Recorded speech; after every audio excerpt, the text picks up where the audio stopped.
नमस्कार साथियों, आप सभी को राधे राधे, जय हिंद। हाल ही में केवीएस प्राइमरी टीचर की जो परीक्षा का अंतिम परिणाम आया था, उसमें बहुत से बच्चों के साथ काफ़ी कुठारघात हुआ।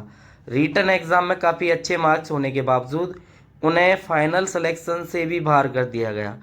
उसी विषय को लेकर हम आए हैं राजस्थान उच्च न्यायालय के अधिवक्ता धीरज पालिया जी के पास, और आज हम धीरज जी से करेंगे सवाल और जवाब।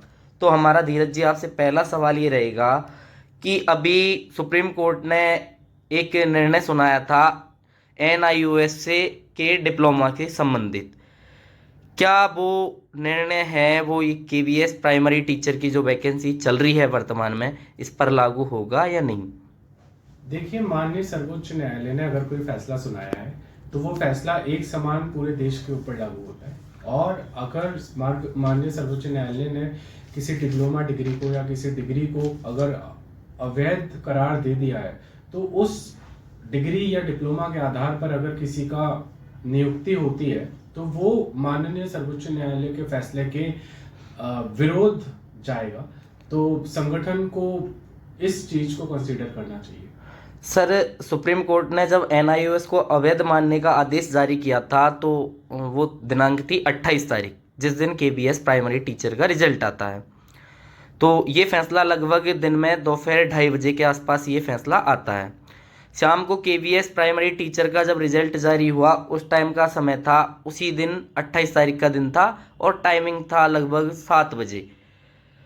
तो सर, जब सुप्रीम कोर्ट ने एनआईओएस के डिप्लोमा को अवैध ही मान लिया, तो फिर किस तरीके से केवीएस ने एनआईओएस के डिप्लोमाधारी थे उनको शामिल कर लिया, और फिर शामिल करने के बाद में कुछ देर दूसरे दिन केंद्रीय विद्यालय है वो अपनी वेबसाइट पे डालती है कि हम एनआईओएस के स्टूडेंट को हटाकर पुनः रिजल्ट जारी करेंगे, लेकिन उसके 15 मिनट बाद ही उसको वेबसाइट पे से हटा लिया जाता उस नोटिफिकेशन को।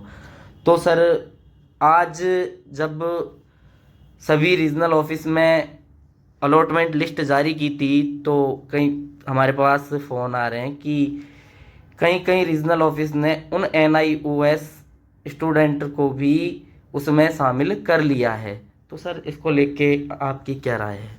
देखिए, ये एक कोइंसिडेंट है कि जिस दिन रिजल्ट जारी किया गया उसी दिन माननीय सर्वोच्च न्यायालय का ये फैसला आया। हालांकि जब बीएड और बीएसटीसी वाला फैसला माननीय सर्वोच्च न्यायालय में लंबित था, तब भी डिपार्टमेंट ने रिजल्ट जब जारी कर दिया था उसके बाद फैसला आने के बाद उसको रिवाइज किया और माननीय सर्वोच्च न्यायालय के जो फैसला था उसकी पालना की गई। तो इसी प्रकार से आज जब किसी डिग्री को या किसी डिप्लोमा को सुप्रीम कोर्ट ने जब अवैध करार दे दिया है तो उस डिप्लोमा के आधार पर किसी की नियुक्ति अगर हो रही है तो वो गलत है, वो इलीगल है। तो इस फैसले को मानते हुए रिजल्ट को रिवाइज करना चाहिए और इंटरिम बेसिस पे अभी हाल फिलहाल जो भर्ती की प्रक्रिया चल रही है डिपार्टमेंट को तुरंत प्रभाव से उसको रोकना चाहिए। क्या बच्चे इन मुद्दों को लेके कोर्ट की शरण में जा सकते हैं? देखिए, ये तो एक बहुत बड़ा मुद्दा अपने आप में है। माननीय सर्वोच्च न्यायालय का फैसला है, उस फैसले की पालना तो बिल्कुल होनी चाहिए। और दूसरा, कुछ अभ्यर्थी ऐसे भी हैं जो इंटरव्यू के दौरान हुई अनियमितताओं को लेकर भी मेरे पास आए हैं और उन अनियमितताओं को भी चैलेंज करना चाहते हैं। तो इन दोनों ही मुद्दों को सही तरीके से पेश करेंगे और बिल्कुल कोर्ट में लेके जाएंगे। सर, यह केस कहाँ पर लगेगा? देखिए, अभी तक तो यह केस हमारी प्लानिंग है कि हम इसको दिल्ली हाई कोर्ट में लगाएंगे। इसमें अभ्यर्थियों के पक्ष में फैसला आने की क्या संभावना रहेगी सर? देखिए, जैसे कि इंटरव्यू के चैलेंज की बात है, इंटरव्यू को अगर सही तरीके से अपन अनियमितताएं दर्शाते हुए चैलेंज करेंगे तो उसमें फैसला आने की संभावना अच्छी रहती है। और रही बात जो अभी हाल ही सुप्रीम कोर्ट का फैसला आया एनआईओएस से संबंधित, उसकी पालना के संबंधित में अगर अपन चाह रहे तो वो तो जाहिर सी बात है डिपार्टमेंट को कंसीडर करना चाहिए था, क्योंकि उन्होंने खुद ने अपनी वेबसाइट पे नोटिफिकेशन डाला और बाद में उसको हटा दिया। तो साफ दर्शाता है कि डिपार्टमेंट की या संगठन का उद्देश्य क्या है और वो क्या करना चाहते हैं।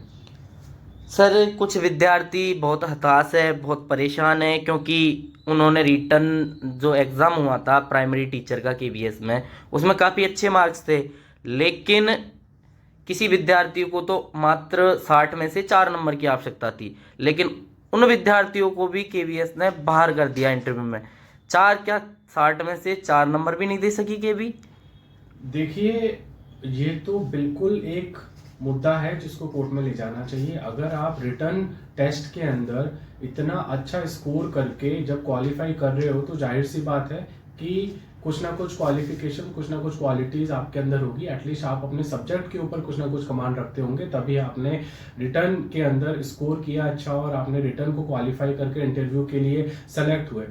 अब जब इंटरव्यू की बात करें तो इंटरव्यू में अगर आपको सिर्फ 4 नंबर अगर दिए जा रहे हैं तो ये तो एक मुद्दा है जिसको कोर्ट तक लेके जाना चाहिए। जी, क्या सर सभी विद्यार्थियों को कोर्ट में जाना चाहिए या फिर कुछ चुनिंदा स्टूडेंट ही कोर्ट में जा सकते हैं? देखिए, पहले कई बार ऐसा हुआ है कि जो अभ्यर्थी कोर्ट में जाते हैं फैसला उन्हीं अभ्यर्थियों तक लागू रह जाता है। कई बार फैसला ऐसा होता है जो जजमेंट इन रेम आता है जो सभी के ऊपर लागू होता है। जिन अभ्यर्थियों को अनियमितताओं इंटरव्यू के दौरान हुई अनियमितताओं से संबंधित अगर शिकायत है, उन सभी अभ्यर्थियों को कोर्ट में आना पड़ेगा अगर वो कोर्ट के फैसले का लाभ लेना चाहते हैं तो बहुत बहुत धन्यवाद वकील साहब आपका। तो साथियों, ये थे एडवोकेट धीरज वालिया जी, जिन्होंने अपना पक्ष रखा केवीएस पीआरटी इंटरव्यू के रिगार्डिंग। और यदि आप इनसे मिलना चाहते हो या फिर इनसे मिलके कोर्ट में याचिका लगाना चाहते हो तो आप, इनका एड्रेस है 211 ब्रज अनुकंपा सी स्कीम, जयपुर में आकर संपर्क कर सकते हो और नीचे स्क्रीन पर दिए गए नंबर पर जानकारी ले सकते हो। धन्यवाद।